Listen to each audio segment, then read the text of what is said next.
रेस्पॉन्डेंस footwear का stock के अंदर मैंने आगे भी एक वीडियो बनाई थी जिस दिन ये स्टॉक करीब 10% फिसला था। अभी इसकी सर्किट लिमिट घटा के करीब 5% की कर दी गई है। देखिए अभी के हिसाब से स्टॉक के अंदर गिरावट हो चुकी है, करीब ब्रेकआउट के मोमेंटम के बाद नियर बाय है। तो अभी यहाँ से फिर से मोमेंटम होने की पॉसिबिलिटी है। हाँ तो हाँ है। देखिए जब तक ये जो लेवल वगैरह है इंस्टीट्यूशनल प्लेयर के जो वहाँ पे पंच पड़े हैं, यहाँ पे ऑर्डर लगे हैं, तो यहाँ से जब तक ये फिसलता नहीं तब तक आप यहाँ पे ये समझ के नहीं चलना कि यहाँ पे ये स्टॉक और नीचे की तरफ आ सकता है। और first of all quarter result आया है 23 जनवरी को, मतलब कि आज के ही। तो पहले फर्स्ट ऑफ ऑल मैं आपको यहाँ पे टेक्निकल एनालिसिस समझाऊँ, उसके बाद क्वार्टर रिजल्ट क्या है वो मैं आपको बताऊंगा। तो वीडियो तो लास्ट में बने रही है, वीडियो थोड़ी सी लंबी हो सकती है, इसलिए पहले वीडियो को लाइक नहीं किया तो लाइक करो, चैनल को सब्सक्राइब नहीं किया तो सब्सक्राइब कर लेना। देखिए फर्स्ट ऑफ ऑल यहाँ पे एक तो पहले ब्रेकडाउन की सिचुएशन लग रही है, जिस तरह से स्टॉक गिरा आपको लग रहा होगा जो रिजल्ट खराब होगा। पहले रिजल्ट देखेंगे उसके बाद बात करेंगे। देखिए अभी यहाँ पे सपोर्ट के आसपास नियर बाय है।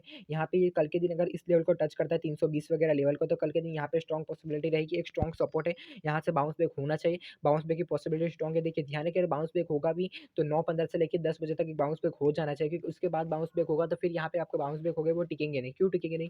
कि देखिए मान लीजिए कि किसी स्टॉक को मोमेंटम करना है, तो मोमेंटम करना है तो दोस्तों 9 बजे से लेकर करीब 11 बजे तक तो मोमेंटम हो ही जाना चाहिए।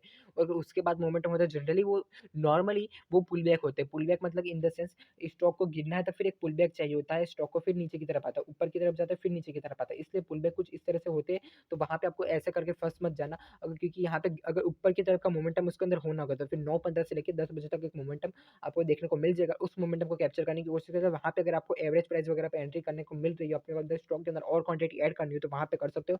कल के दिन स्ट्रॉन्ग पॉसिबिलिटी देखिए आप इन सारे दिनों में अगर एवरेज वगैरह करो तो आपके कुछ कुछ मीनिंग नहीं बनता। कि यहाँ पे आपको देखने को मिल रहा है ये अपने रेजिस्टेंस लेवल से काफ़ी ज़्यादा दूर है और सपोर्ट के पास नज़दीक नहीं है। तो यहाँ पे एवरेज इस प्राइस पे करो तो कोई मतलब नहीं है, पर यहाँ पे इस प्राइस पे एवरेज करो थोड़ा सा मीनिंगलेस रहता है। यहाँ पे इसका अर्निंग क्वार्टर रिजल्ट भी आ चुका है, क्वार्टर रिजल्ट के बारे में बात कर लेते हैं फिर। देखिए अभी यहाँ पे ब्रेकआउट कैसे हुआ था ये भी ध्यान में रखो। यहाँ पे एक पैटर्न बना था, फ्लैग पैटर्न, एक डाउन ट्रेड का, यहाँ पे फिर ब्रेकआउट हुआ और फिर इसके बाद यहाँ पे कंसोलिडेट पैटर्न है। यहाँ पे देखिए अगर आप कुछ इस तरह से यहाँ पे पैटर्न ड्रॉ करोगे तो यहाँ पे सेम पैटर्न आपको फिर से रिपीट होता हुआ नहीं दिख रहा। यहाँ पे किस तरह से पैटर्न रहता है, सिर्फ फ़र्क क्या है, ये जो पैटर्न है ये ऊपर की तरफ का स्वीप था और ये जो है ये थोड़ा-सा डाउन साइड का स्वीप है, ओके? यही इसका अंदर डिफरेंस है। यहाँ पे ब्रेकआउट का चांस है, बट यहाँ पे कल के दिन क्या होना चाहिए, कल के दिन ये स्टॉक थोड़ा-सा ऊपर की तरफ यहाँ कहीं पे ऊपर की तरफ खुलता है, तो यहाँ पे ऊपर के साइड के मोमेंटम में स्ट्रॉन्ग पॉसिबिलिटी रहेगी कि ऊपर की तरफ के लेवल के टच कर ले। पर ऊपर की तरफ नहीं खिलता तो ठीक है, अगर फ्लैट ओपन वगैरह यहाँ पे पहले रिजल्ट दिखा दे तो फिर आपको बात समझ आएगी थोड़ी। देखिए इसका रिजल्ट की पीडीएफ मैंने ओपन कर लिया है। देखिए रिजल्ट आज के ही दिन आया है और मार्केट क्लोजिंग के बाद रिजल्ट आया था। तो यहाँ पे जो भी इम्पैक्ट रिजल्ट का रहेगा वो आपको कल के दिन देखने को मिलेगा। ये जो आंकड़े हैं वो सीआर्स के अंदर है, तो यहाँ पे ध्यान रखना। देखिए टोटल इनकम निकल के आई करीब 528 करोड़, जो पिछले क्वार्टर के मुकाबले कम है। पिछले क्वार्टर में इनकम थी 621 करोड़, पिछले क्वार्टर नहीं फिर पिछले साल के अंदर 621 करोड़ की इनकम थी और पिछले क्वार्टर के अंदर 660 करोड़ की इनकम थी। पिछले साल से और पिछले क्वार्टर से सारी की सारी इनकम जो है वो कम देखने को मिल रही है इस क्वार्टर के मुकाबले। देखिए पिछले ईयर की इनकम 621 करोड़, इस क्वार्टर की इनकम करीब 528 करोड़। तो यहाँ पे इनकम में हमें कटौती देखने को मिली। यहाँ पर एक्सपेंस की बात करें, एक्सपेंस करीब 1054 करोड़ के आसपास देखने को मिले, जबकि पिछले साल की एक्सपेंस की बात करें, पिछले साल के एक्सपेंस काफ़ी ज़्यादा कम थे, 463 करोड़। देखिए ये जो काफ़ी ज़्यादा बुरी बात आप यहाँ पे कह सकते हैं, एक्सपेंस में इसी तरह से बढ़ोतरी कभी भी नहीं होनी चाहिए। कंपनी के अंदर ये काफ़ी ज़्यादा बुरा माना जाता है। देखिए अगर एक्सपेंस में किस चीज़ में ज़्यादा बढ़ोतरी, देखिए यहाँ पे पहले इम्पेयरमेंट ऑन फाइनेंशियल इंस्ट्रूमेंट्स, एक यहाँ पे फाइनेंशियल जो इनके लिए इंस्ट्रूमेंट्स रखते हैं वहाँ पे ज़्यादा खर्चा जो है 607 करोड़ का खर्चा होगा वहाँ पे। फिर एम्प्लॉय बेनिफिट पे देखेंगे तो एम्प्लॉय बेनिफिट पे थोड़ा सा खर्चा बढ़ा है। और डिक्लेरेशन अदर एक्सपेंस की बात करें तो अदर एक्सपेंस में 680 करोड़ का एक्सपेंस बढ़ा है। तो यहाँ पे कुछ ज़्यादा एक्सपेंस में आपको बात करें तो पिछले क्वार्टर में एक्सपेंस करीब 931 करोड़ वहाँ पे ही बढ़ चुका था। तो वहाँ से आपको शेयर के अंदर इम्पैक्ट वगैरह देखने को हमें मिल चुका था। और यहाँ पे 1054 करोड़, मतलब कि यहाँ पे इनकम में बढ़ोतरी नहीं तब भी एक्सपेंस में बढ़ोतरी, ये अच्छा नहीं है। अगर इनकम की बात करो अभी प्रॉफिट की, तो प्रॉफिट निकल के आया करीब सॉरी प्रॉफिट के अंदर नहीं है, कंपनी कंपनी लॉस के अंदर है, 393 करोड़ के लॉस के अंदर है।